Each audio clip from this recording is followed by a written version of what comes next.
Hey guys, let's get more news about Steelers, but first, don't forget to subscribe and leave your like.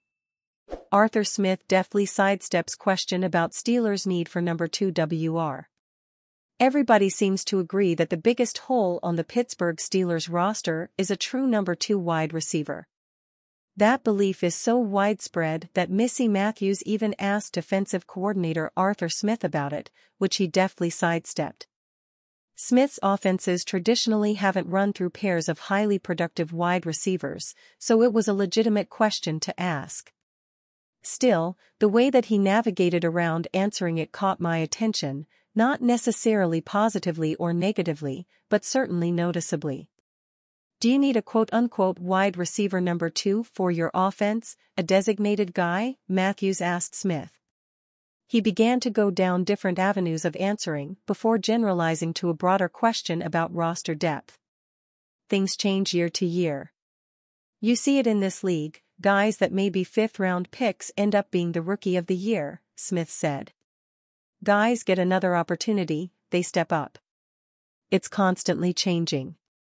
And then, unfortunately, guys that injured. You have to have depth. Why are projection models so low on the 2024 Steelers? But where in this response is an answer to the question of whether he needs a legitimate second-option receiver? Is he simply saying, sometimes you do, sometimes you don't, and we're going to find out? Of course things change year to year, and of course sometimes people exceed or fall short of expectations.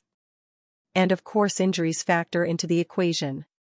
But do you need a strong second receiver across from George Pickens or not, Arthur Smith? You're working all those contingency plans up and down the offense. It's no different than the offensive line, Smith said, again shifting the conversation to the general. We get good competition there. On game day, you usually have 8. You gotta have guys that have some position flexibility. There's all these contingency plans. As we're building this offseason, we're working as well. The Steelers had a legitimate second wide receiver earlier this offseason in Deontay Johnson. They traded him to the Carolina Panthers, however, in order to acquire a legitimate second cornerback. They already hired Arthur Smith by then, so surely he had some input on the matter, which only fuels questions. Would the Steelers have traded him if Smith felt strongly that he could use him? Since then, they have only signed journeyman veterans to minimum salary contract. Their biggest move was using a third-round pick to draft Roman Wilson. And yet they reportedly very nearly completed a trade for either Brandon Ayuk or Deebo Samuel during the draft. Assuming that is true, what does that say about whether Smith feels he needs a strong second receiver? Just because he hasn't always had one doesn't mean he doesn't want one.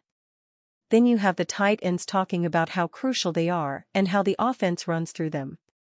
Historically, Smith uses his tight ends a lot more than most teams do. But even if you run a lot of 12 personnel, you still have 2 wide receivers on the field. Is Wilson that second receiver? Is Van Jefferson or Quez Watkins?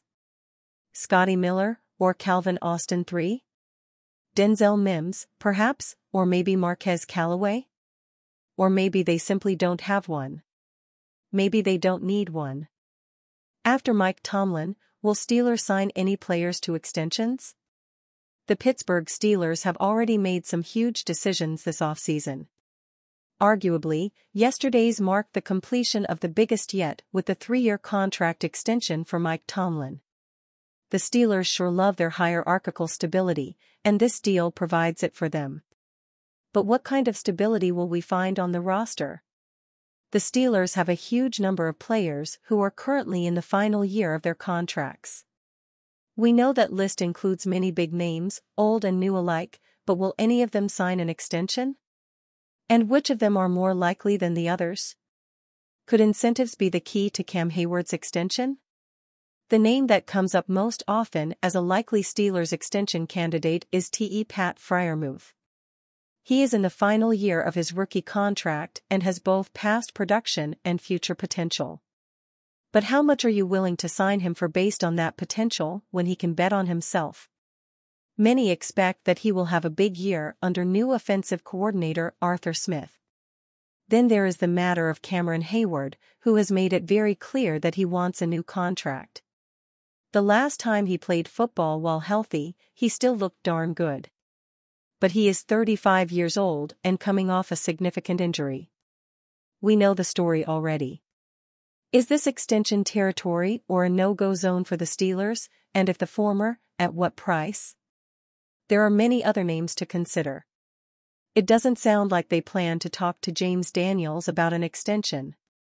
What about Najee Harris, after turning down his fifth-year option? Both Russell Wilson and Justin Fields are on one-year deals. Jerry Dulac seems to think that the Steelers sign Fields to an extension before the season starts. We do start running out of names after that, but you can at least give a thought to Jaylen Warren. Dante Jackson already agreed to take a pay cut, so would he sign an extension? The Steelers don't otherwise have a viable candidate for beyond the 2024 season without him. The Steelers' 2023 season has been put out of its misery, ending as so many have before in recent years, a disappointing, blowout playoff loss. The only change-up lately is when they miss the playoffs altogether. But with the Buffalo Bills stamping them out in the wild card round, they have another long offseason ahead. The biggest question hanging over the team is the quarterback question. Does Russell Wilson make them a Super Bowl caliber team, or are they wasting a year? Will he play just one season in Pittsburgh before moving on, or the Steelers moving on from him? How will the team address the depth chart? Bengals have not yet begun extension talks with Jamar Chase. Wide receiver Jamar Chase and the Cincinnati Bengals have not yet begun talks about a contract extension for the player. The information was confirmed by the franchise's executive vice president, Katie Blackburn, this Wednesday. "I can't say for sure where this, negotiations, will go," Blackburn said. "But we will certainly study and see what we can discover to try to achieve the best result for the club in one way or another." According to Kelsey Conway of the Cincinnati Enquirer, the wide receiver should wait until Justin Jefferson signs his contract extension with the Minnesota Vikings to begin negotiations with the Bengals.